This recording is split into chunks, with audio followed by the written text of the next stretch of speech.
Après avoir réussi à réaliser une très bonne saison et avoir réussi à se hisser parmi les plus grandes équipes en Europe, le FC Barcelone va devoir essayer de garder la même dynamique les prochaines saisons. Et pour ça, le club catalan va pouvoir se reposer sur son coach Hansi Flick, arrivé très récemment. Le Barça a réussi à tout rafler sur la scène nationale et a réussi à atteindre les demi-finales de la Ligue des Champions. Le club catalan a pu une nouvelle fois se reposer sur son centre de formation pour pouvoir performer dans toutes les compétitions. Je pense que Barcelone, c'est un peu comme le PSG.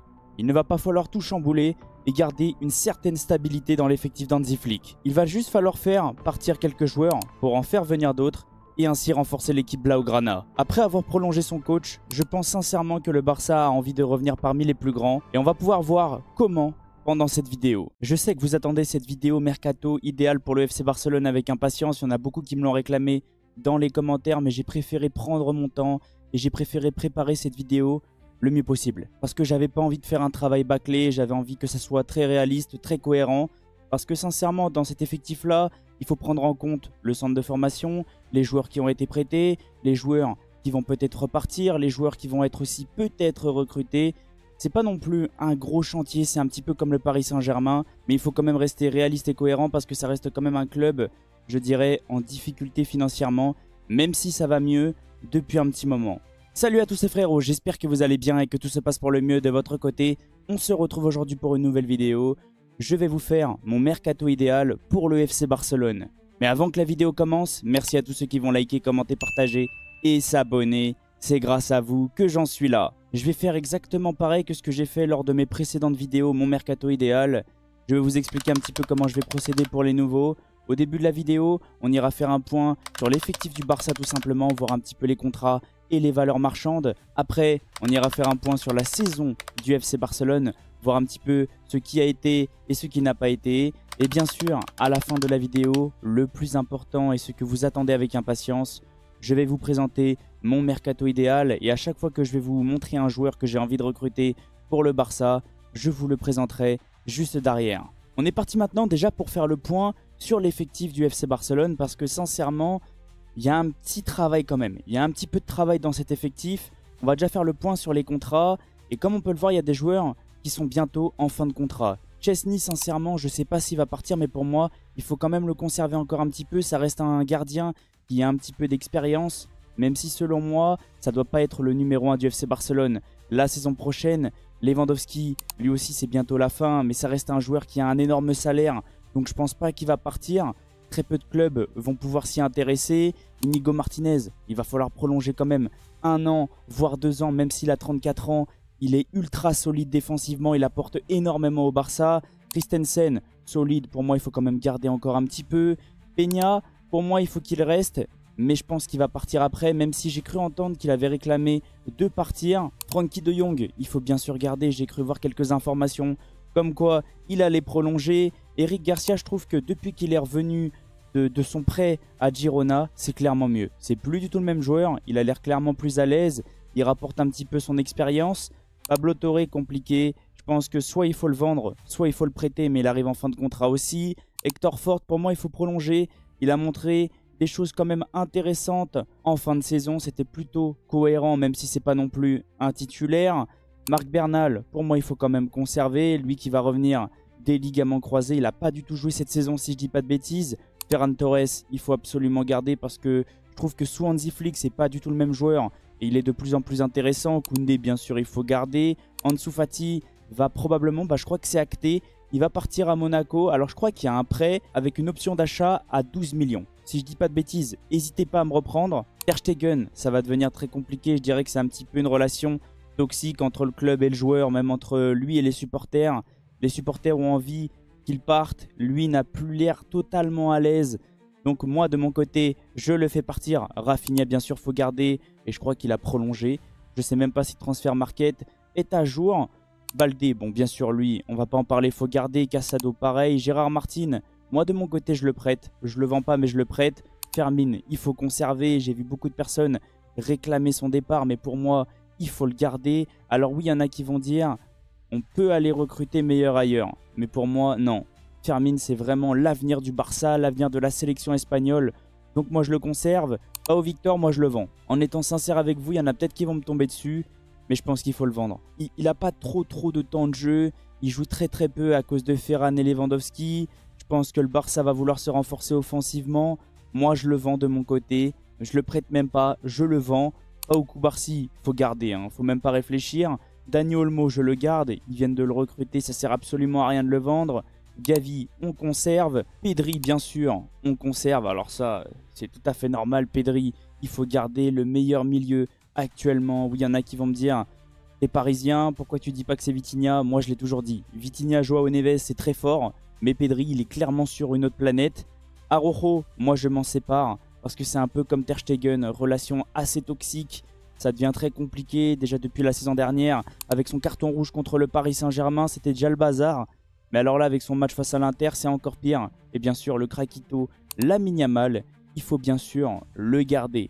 Alors, lui, il sera invendable. J'espère sincèrement de mon côté qu'il va faire toute sa carrière au FC Barcelone. Bien sûr, tout le monde rêve d'un Lamine Yamal dans son club. Mais c'est un joueur du centre de formation. Et je pense clairement que c'est un joueur qui peut apporter à ce FC Barcelone. Et c'est clairement ce genre de joueur-là qui peut hisser le Barça parmi les plus grands. Parlons maintenant un petit peu de la saison du FC Barcelone parce que beaucoup ont sous-estimé la saison du Barça, mais comme tout le monde le sait pour moi, ils reviennent de très loin.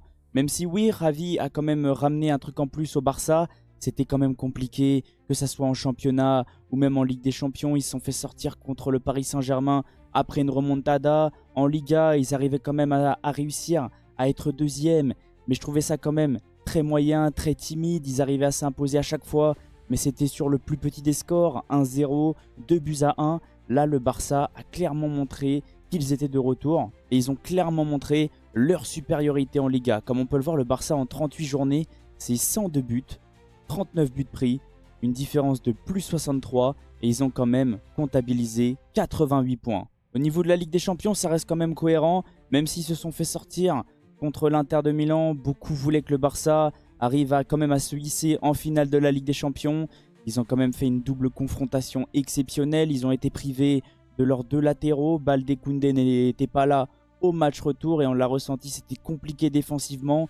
Ils ont pris quand même 7 buts, mais ils ont quand même fait une demi-finale. Sincèrement, le retour du Barça a été plutôt positif.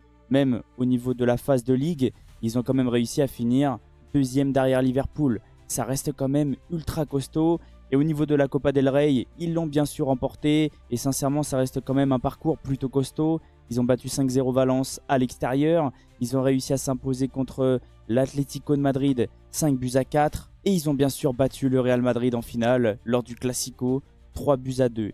Ils ont quand même prouvé que le Barça était tout de même de retour. Ils ont montré que ça restait quand même costaud, ce qu'ils ont présenté depuis le début de la saison. C'était cohérent, le piège du hors-jeu était plutôt intéressant en début de saison. À la fin, c'était un tout petit peu plus compliqué, mais c'est normal. Quand tu n'as pas des joueurs comme Koundé ou Baldé et que tu mets des joueurs de ton centre de formation qui n'ont pas l'habitude de jouer, c'est compréhensible. C'est très solide, ils ont une très belle équipe et déjà tout ça, c'est grâce au centre de formation parce que des joueurs comme Pedri ou Lamine Yamal viennent du centre de formation. Pareil pour Fermin. Pareil pour Cubarsí. Sincèrement, le centre de formation du Barça, il est exceptionnel. Maintenant, on va pouvoir parler de mon mercato idéal et je sais que vous l'attendez tous avec impatience. J'ai fait exprès, toutes les recrues sont là, mais elles sont bien sûr masquées parce que beaucoup m'ont dit « Est-ce que tu pourrais masquer ?» Ça pourra mettre un petit peu de suspense à tes vidéos et on va déjà se concentrer sur les départs. Et tous ces départs-là, j'ai regardé un petit peu les informations, que ça soit cohérent, que ça soit plutôt réaliste, parce que j'ai pas non plus envie de faire n'importe quoi. Comme je vous ai dit juste avant, le Barça c'est une équipe qui a besoin de stabilité, c'est costaud, c'est un peu comme le PSG, il faut pas non plus tout chambouler. Alors déjà au niveau des départs, on va bien sûr se concentrer sur Clément Lenglet. Il y a eu un accord avec le FC Barcelone pour résilier son contrat. Il a signé officiellement à l'Atlético de Madrid, donc le Barça ne pourra pas récupérer de l'argent. Et au niveau de Ter Stegen, c'est un petit peu comme Araujo, comme je vous ai dit juste avant. Je dirais que c'est un petit peu une relation toxique entre les joueurs et le club, ou même les supporters. Donc je pense sincèrement que les deux doivent quitter le FC Barcelone. Je pense que Ter Stegen, le Barça peut récupérer 15 millions, ça reste quand même un bon gardien. Et pour Araujo, 50 millions. Ça reste quand même aussi un très bon défenseur. Même si c'est un petit peu compliqué au Barça. Alors il y en a qui vont me dire, c'est pas cohérent et c'est pas réaliste. C'est compréhensible. J'ai vu les dernières infos comme quoi il avait envie de rester au Barça, mais j'ai un gros doute. Je le vois pas rester au FC Barcelone. Pareil pour Ansu Fati. Alors d'après les informations que j'ai vues, il va partir à l'AS Monaco et je crois que c'est un prêt avec une option d'achat de 12 millions. C'est très très bien pour le Barça. Est-ce qu'Ansu Fati va réussir à relancer sa carrière là-bas? Très bonne question. Est-ce que l'AS Monaco va péter l'option d'achat? Bonne question, ça reste à voir. Mais le Barça va quand même pouvoir récupérer un petit peu d'argent si Ansu Fati reste définitivement à l'AS Monaco. Ensuite, Alex Vaillé, comme tout le monde le sait, il a signé définitivement à Com ou à Comé, je ne sais pas du tout comment ça se prononce, mais j'ai cru voir 6 millions, donc le Barça va pouvoir empocher un petit peu d'argent aussi. Martin, comme je vous ai dit juste avant, moi de mon côté je le prête, pareil pour Pablo Torre. J'ai pas non plus envie de me séparer des deux joueurs, ça reste des joueurs très intéressants, des joueurs qui viennent de la Masia et qui ont probablement besoin de jouer un petit peu plus. Et je pense que c'est des joueurs qui peuvent revenir au Barça dans le futur. Au niveau de Pau Victor, moi de mon côté, je m'en sépare. Peut-être que beaucoup vont me tomber dessus. On sera peut-être pas tous d'accord, mais moi je m'en sépare pour 10 millions. Et bien sûr, Roméo. Alors lui, il y en a beaucoup qui l'ont oublié, mais pas moi. Et le Barça va probablement le faire partir. Et je pense que le Barça peut récupérer 5 millions. Donc au niveau des départs, le Barça va peut-être pouvoir récupérer un 100 millions. Ça dépendra des prix. Ça se trouve, Ter Stegen, ça sera 20. Pareil pour Araujo, peut-être 55, très bonne question, mais ça reste quand même un bon pactole. Le Barça a quand même réussi à atteindre les demi-finales de la Ligue des Champions. Le Barça a réussi à être champion d'Espagne. Le Barça a quand même réussi à rafler plein de trophées. Il y en a qui vont me dire qu'ils n'ont pas beaucoup d'argent. Ils ont quand même fait une saison assez pleine et je pense sincèrement qu'ils ont les liquidités. Au niveau de ma première recrue, bien sûr, il y a eu le Here We Go de Fabrizio Romano et on va bien sûr parler de Juan Garcia. Le gardien qui arrive en provenance de l'Espagnol Barcelone, c'est un gardien ultra fort, ultra cohérent. Il est vraiment très très intéressant, surtout avec son jeu au pied. Je pense que ça va ramener un plus au FC Barcelone. Et je pense sincèrement qu'il va prendre le poste de numéro 1 au gardien de but au FC Barcelone. Juan Garcia, je sais que beaucoup de supporters du Barça avaient hâte de voir le Here We Go de Fabrizio Romano. Et bien sûr, c'est fait. Juan Garcia, il joue actuellement chez le rival, à l'Espagnol Barcelone. Il mesure 1m91, numéro 1, il a 24 ans. Il est né le 4 mai 2001. Type préféré, il est droitier, il est espagnol, valeur marchande 23 millions. Et je crois que le Barça a fait sauter sa clause aux alentours des 25 millions. N'hésitez pas à me reprendre. Il est bien sûr gardien de but, ça je vous apprends rien. Mais comme je vous ai dit au niveau des sorties aériennes, il reste plutôt intéressant. Parlons maintenant de ma deuxième recrue et on va bien sûr se concentrer sur le poste de latéral gauche. Parce que pour moi, oui, Baldé est très fort. Comme je vous ai dit juste avant, Martin, moi je le prête. Mais le souci de Baldé, c'est que je le trouve un petit peu fragile. Il se blesse assez souvent et pour moi, il doit y avoir quand même un latéral gauche intéressant sur le marché. Un latéral gauche qui est capable de répondre. Et pour moi, De Kuyper, ça reste très intéressant à Bruges cette saison. Je pense que le Barça va peut-être pouvoir acheter ce joueur aux alentours des 20 millions, 25 millions sans trop exagérer. Et moi je trouve que ça reste une piste réaliste. Peut-être qu'il y en a qui vont me tomber dessus, mais moi je le trouve très intéressant. Au niveau de Kuyper, alors ça c'est un joueur que beaucoup ne le connaissent pas et j'ai envie quand même de vous le présenter parce que moi je l'ai trouvé très intéressant. Si je dis pas de bêtises, c'était Luis Enrique qui était intéressé par lui et comme on peut le voir au niveau des caractéristiques du joueur, c'est compréhensible. Occasion créée, 99%, touché, 96%. Tentative de tir 87, but 93. Alors si je dis pas de bêtises, défensivement c'est un petit peu compliqué des fois. Mais moi je pense que c'est un joueur qui peut apporter un plus au Barça et qui peut clairement doubler Baldé. De Kuyper joue actuellement à Bruges, il mesure 1m83, numéro 55.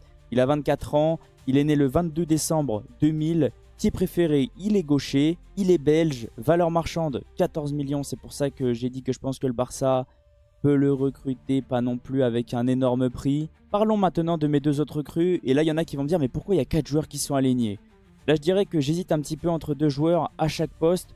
Le premier, c'est Foyce, qui joue actuellement à Villarreal et qui est plutôt polyvalent. Il est capable de jouer défenseur central et à droite.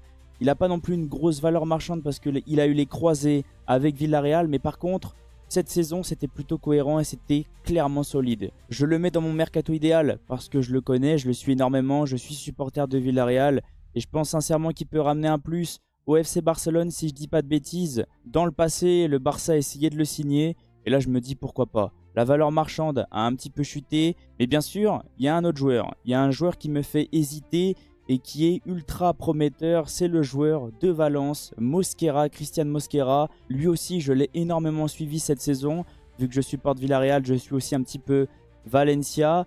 Et je le trouve très intéressant. Je crois que son contrat se finit en 2026. Et je pense que le Barça peut clairement le recruter pour 30 millions. Ça va être un joueur qui va ramener un petit peu de puissance, un petit peu de technique. Il est capable de jouer défenseur central et à droite. C'est pour ça aussi que j'hésite entre Foyth et Mosquera.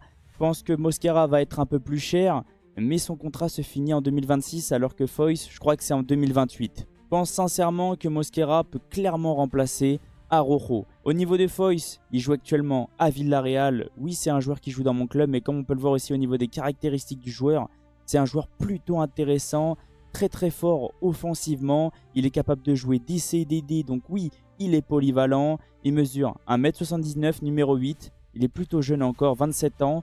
Il est né le 12 janvier 1998. Il est droitier, il est argentin. Et valeur marchande 15 millions.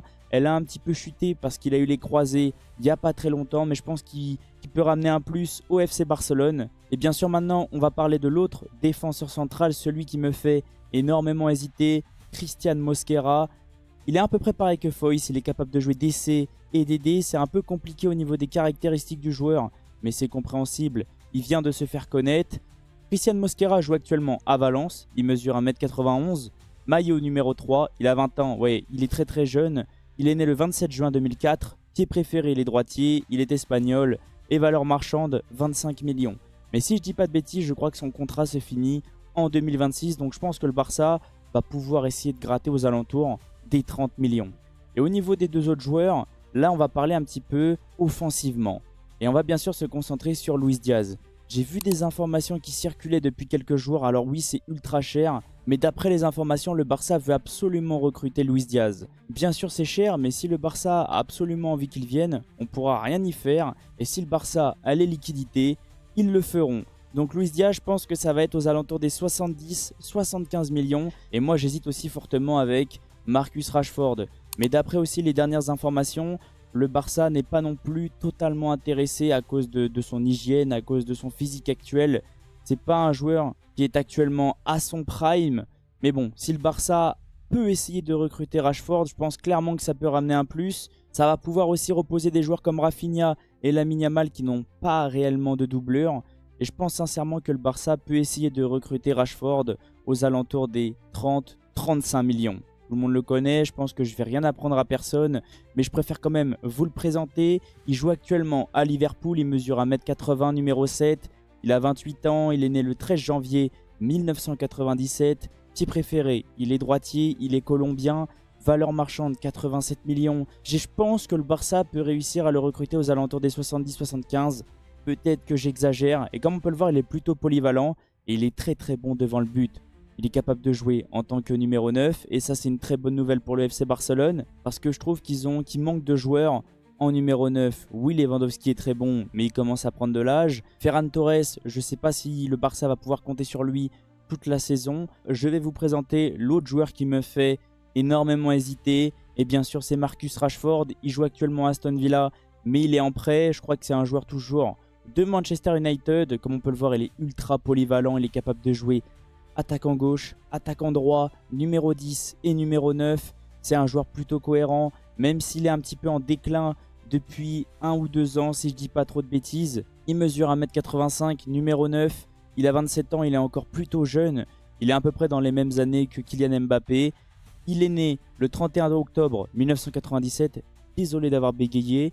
Petit préféré, il est droitier, il est anglais et valeur marchande 50 millions. Mais je pense que vu qu'il est un petit peu en déclin, je pense que le Barça peut le recruter aux alentours des 30-35 millions après avoir comment Manchester United a envie de gérer ce dossier-là. Mais je pense sincèrement que ça soit Luis Diaz ou Rashford, ils peuvent clairement ramener un plus au FC Barcelone. Alors si on prend en compte la première ligne, on est aux alentours des 120 millions. Et si on prend en compte la deuxième ligne, on est aux alentours des 105 millions. Moi je trouve que ça reste quand même plutôt cohérent, que ça soit 120 ou 105 millions, comme on le voit juste en dessous. Le Barça va pouvoir vendre aux alentours des 105 millions. Le Barça a quand même les liquidités grâce à la saison qu'ils ont fait cette saison. Et je pense que ça reste quand même des joueurs plutôt cohérents et des joueurs ultra solides. Hansi Flick a un effectif plutôt cohérent et plutôt compétitif. Mais je pense sincèrement qu'il faut renforcer à quelques postes clés. On l'a vu cette saison, le 11 type est ultra fort et ultra solide.